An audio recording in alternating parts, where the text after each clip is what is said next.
Graça e paz, queridos, bom dia. Povo do hora após hora, povo da vida no Espírito, povo que ora em línguas, que jejua, que medita na palavra.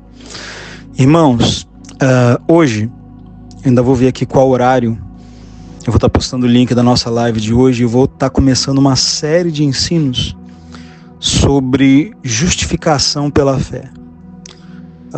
Estava aqui meditando pela manhã e me perguntando o que era mais urgente para que eu ensinasse as pessoas, e eu percebi como a falta de entendimento sobre esse assunto interfere em todos os outros assuntos. Se você vai ensinar sobre batismo com o Espírito Santo, tá lá esse problema, a pessoa se sente indigna, a pessoa ela quer medir o quanto ela pode ou não receber o batismo com o Espírito Santo, pelo quanto ela está santa, pelo quanto ela já conseguiu vencer suas falhas. E isso revela uma falta de entendimento sobre a graça de Deus, sobre a obra de substituição de Cristo. As pessoas não sabem, literalmente, elas não sabem que elas já são justas. Elas não sabem. Elas não sabem que Deus as vê santas em Cristo. Então elas estão sempre olhando para elas mesmas na hora de receber alguma coisa de Deus, ao invés de olhar para a cruz. O que nos dá ousadia de entrar no Santo dos Santos é o sangue. O que nos dá ousadia de possuir as promessas de Deus é a perfeição do sacrifício de Cristo, não a nossa. Então eu percebo que há uma deficiência gigantesca. Parece que ninguém na igreja entende o que é ser justo pela fé. Por isso que as pessoas são proibidas de cear, por isso que as pessoas são proibidas de batizar, por isso as pessoas estão sempre associando qualquer coisa à sua santidade. Eu tenho que me santificar para isso, eu tenho que me santificar para aquilo. Não, você não tem que se santificar para isso ou para aquilo. Você tem que se santificar porque você tem que se santificar para agradar a Deus, mas você não tem que se santificar para ser justo. Você se santifica porque você se tornou justo. Você se tornou justo em Cristo. E você é justo desde o dia que você aceitou Jesus. Você não é justo porque você parou de fumar, você não é justo porque você fez nada. Você é justo porque Jesus fez. Ele assumiu o teu lugar de injustiça e te transferiu para o lugar dele de justiça. Então você é justo em Cristo. Quando você entende que você é justo, independente do que você faz, de como você está, de se você caiu, se não caiu, se já venceu a pornografia, se não venceu, quando você entende, eu sou justo, eu posso me achegar a Deus, eu posso falar com Deus, eu posso receber de Deus. Quando você entende isso, querido, nada te separa mais do amor de Deus. A pior coisa é quando as pessoas estão em momentos de fraqueza, onde a sua carne as está vencendo e elas começam a cair em determinados pecados. A única forma dessa pessoa se recuperar é através do seu relacionamento com Deus. Mas ela se sente tão indigna, tão impura, que ela não ora. Ela fica numa batalha, sabe? Óbvio que você tem que se sentir mal pelo pecado. Se você peca e não sente nada, e se sente bem, realmente tem um problema sério com você. Mas sentir o arrependimento pelo pecado cometido e ficar num remorso, numa autocomiseração, se sentindo indigno, sabe, se lamentando, isso não resolve nada. O que resolve é você ir adorar a Deus, e orar, e jejuar, e ler a sua Bíblia.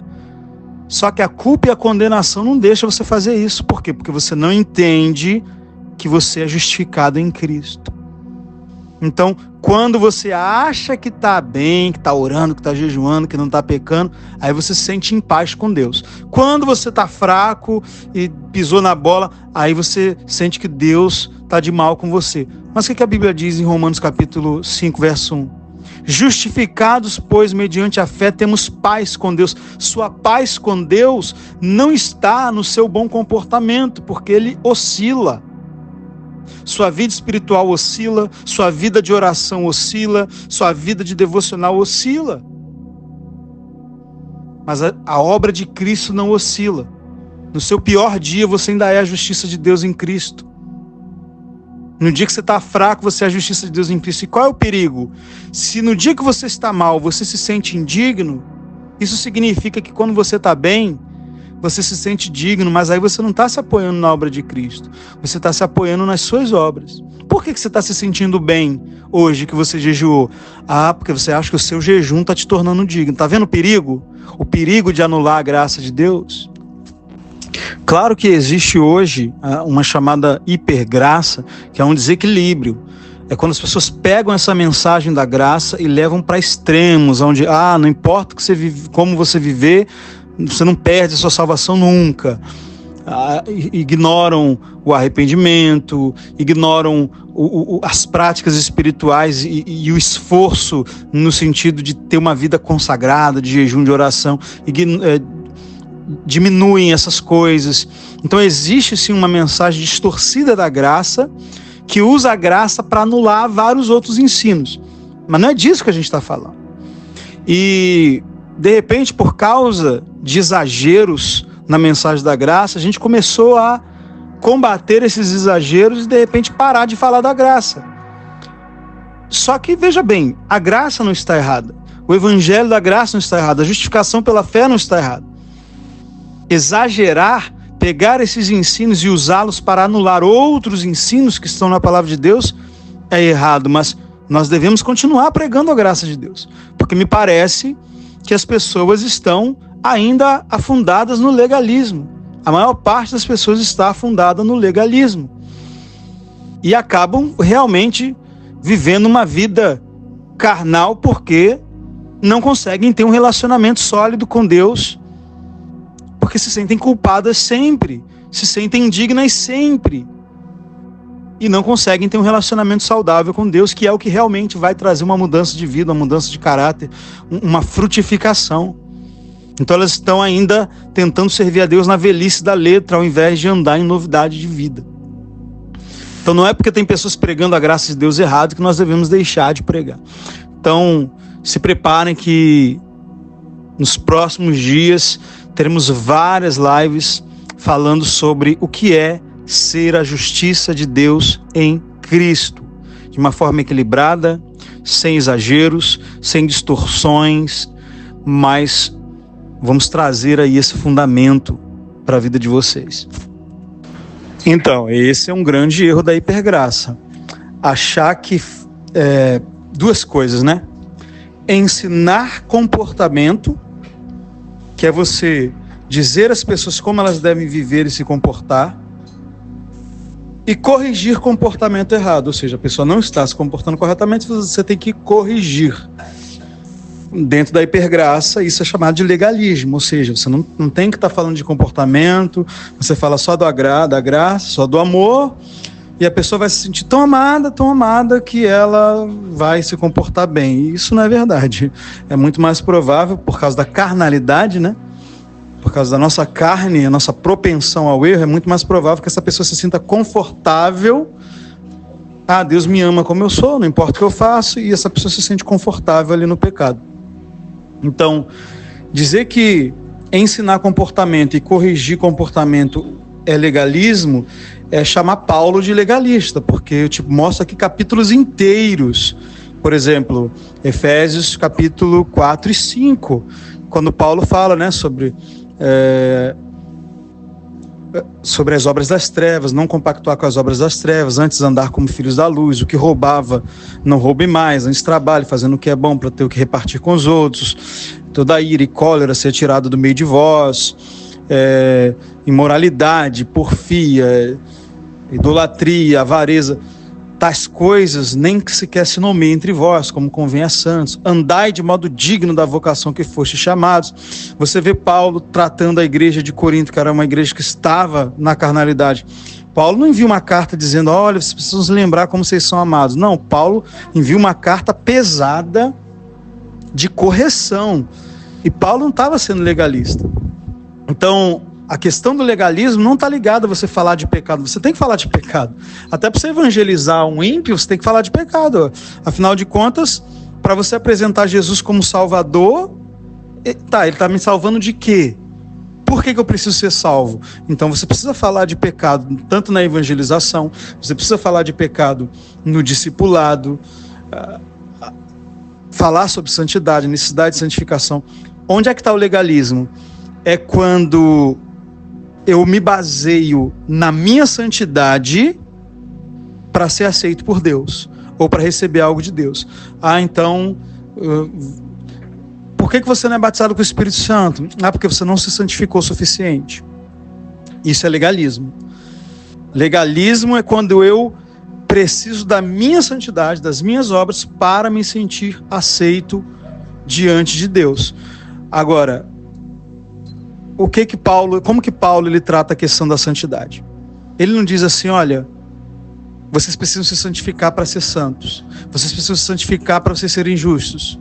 Não, ele diz o seguinte: vocês já foram santificados. Vocês já foram justificados. Agora, andem de modo digno da vocação que vocês foram chamados.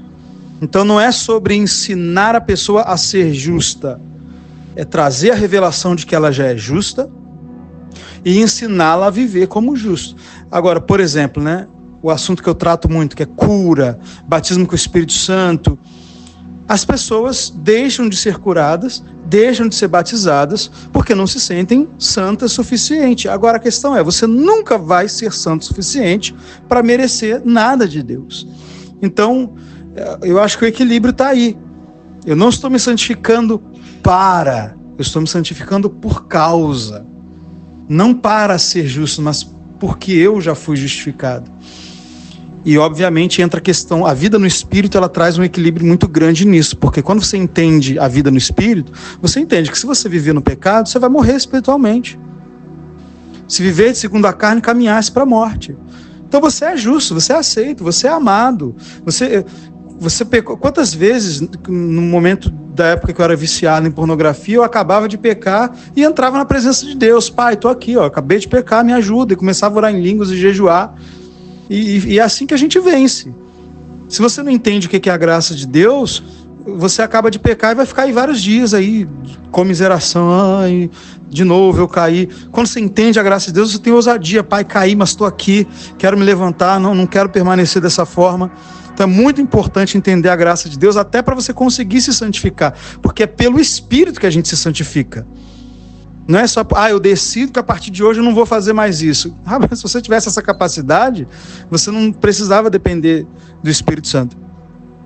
Então há um equilíbrio. Eu posso ensinar sobre santidade, mas isso não tem nada a ver com o amor de Deus por mim, isso não tem nada a ver com ter direito a receber algo de Deus, porque o legalismo ele está não na santificação, mas na santificação como forma de me sentir justo diante de Deus. Isso é que é o legalismo. Agora, em relação a mensagens desses homens que você citou aí, que eu nem vou citar o nome deles aqui, porque depois talvez eu queira compartilhar esse áudio com outros grupos, e eu não quero ficar falando mal de ninguém aqui. O problema deles é que eles só batem, né? Eles só batem, só criticam, e num tom assim de muita altivez, como se eles fossem muito santos. E eles não têm um ensino que realmente ajudem as pessoas a viver o que eles estão pregando. Eles não falam de oração em línguas, eles não ensinam as pessoas a se relacionar com Deus. Eles só batem. Então, se você só prega santidade, comportamento, mas você não oferece o caminho da vida no Espírito, você pode estar sendo legalista em que sentido? No sentido de fazer só o que a lei fazia. A lei só fazia isso. A lei só te condenava. A lei só falava, faça isso, não faça isso.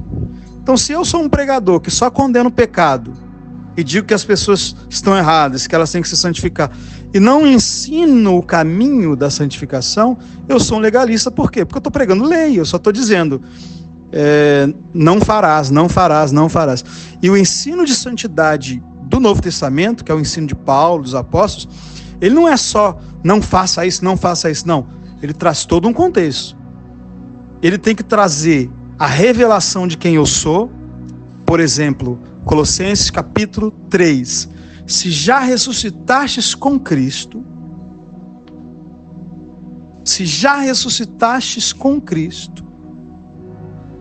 Aí Paulo continua dizendo o quê?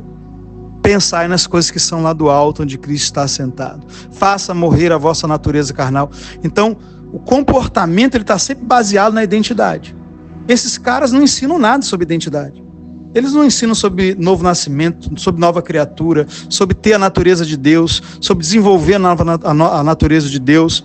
Eles só falam de faz isso, não faz isso. Isso aqui é pecado, isso aqui não é. Isso a lei já fazia, entendeu? Isso a lei já fazia. Agora, Paulo, quando ele ensina sobre santidade, é vida no espírito. Não é mero comportamento.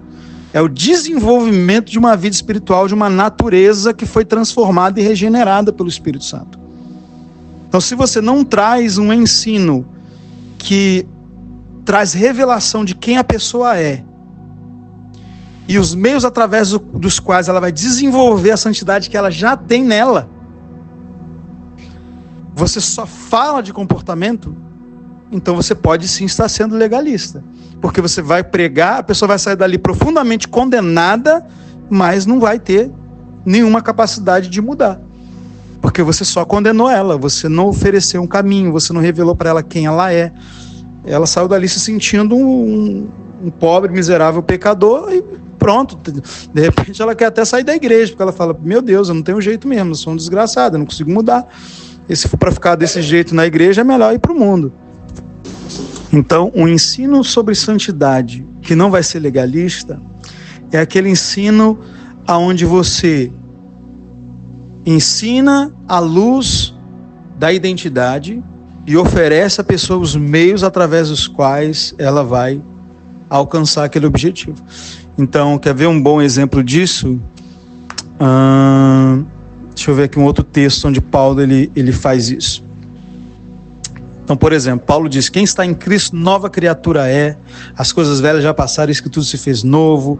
Aí ele diz, né, porque tudo isso vem de Deus, porque aquele que não conheceu o pecado, ele fez pecado por nós, para que nele fôssemos feitos a justiça de Deus em Cristo. Ou seja, eu sou uma nova criatura, eu sou a justiça de Deus em Cristo. Aí ele continua, rogamos-vos, pois, como cooperadores de Deus, que não recebais a graça de Deus em vão.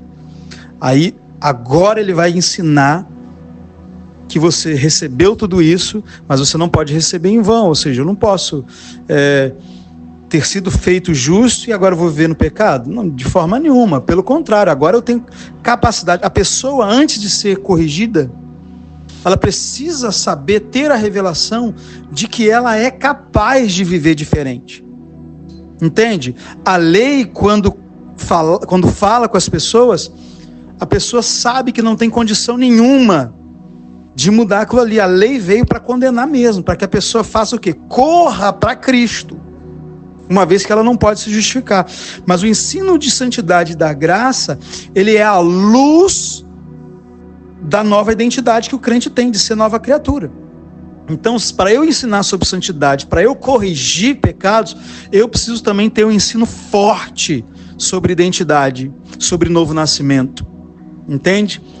Para que a pessoa saiba quem ela é. Por exemplo, quando Paulo vai corrigir os crentes de Corinto que estavam frequentando prostíbulos, estavam se deitando com prostitutas, o que Paulo diz? Peraí, vocês não sabem que vocês são o templo do Espírito? Vocês não sabem que vocês se uniram a Cristo, que vocês, seus membros são membros de Cristo? Como que você vai pegar os membros de Cristo e vai unir a uma meretriz? Perceba que toda a correção de Paulo é baseada em quem eles são. É como se você visse um ser humano comendo capim. E você fala, cara, o que você está fazendo aí? Você não é um boi, você não é um cabrito, você é um ser humano, levanta daí.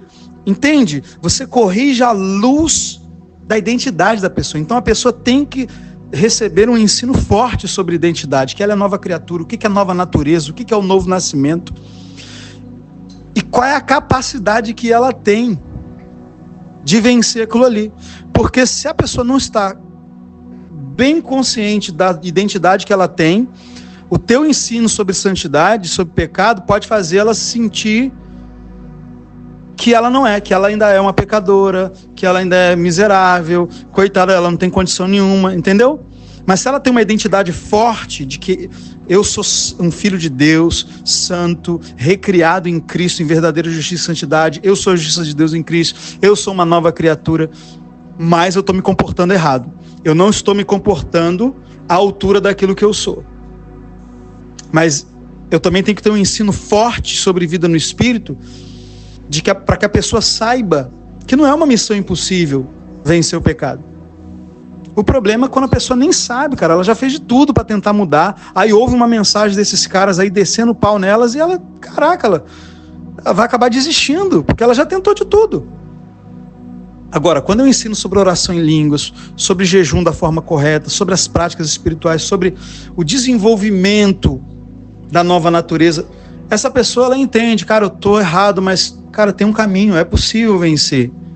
E ela não fica desesperada quando houve uma mensagem de confronto, achando que acabou para ela, porque tudo que o cara tá falando é verdade, eu tô errado, tô vivendo desse jeito, mas e aí, o que eu faço? Já tentei tudo, não consigo parar, não consigo vencer. Então eu preciso ter um ensino forte sobre identidade e um ensino forte sobre habilidade. Ou seja, eu sou uma nova criatura e como nova criatura eu tenho condições dadas por Deus para andar no Espírito.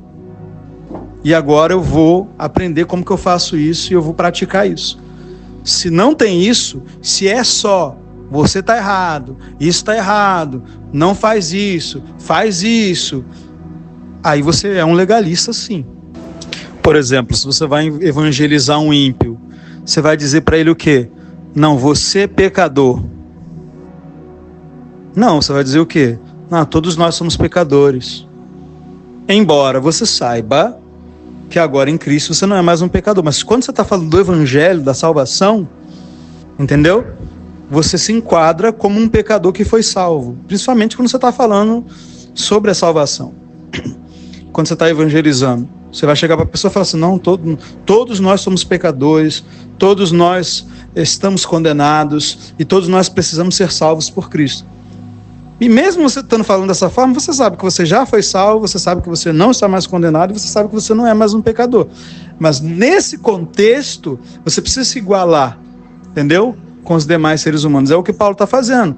Primeiro ele fala da vida dele antiga. Ele diz, eu que outrora fui blasfemo, porém alcancei misericórdia, porque eu fiz na ignorância. Aí ele diz, digna essa palavra de toda aceitação, que Cristo se manifestou para salvar os pecadores, dos quais eu sou o pior. Mas você vê que ele está conectando isso com uma época que ele foi blasfemo, mas alcançou misericórdia.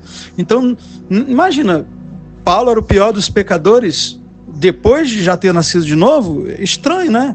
Eu que não quero ter um apóstolo liderando a minha vida que é o pior dos pecadores, está repreendido.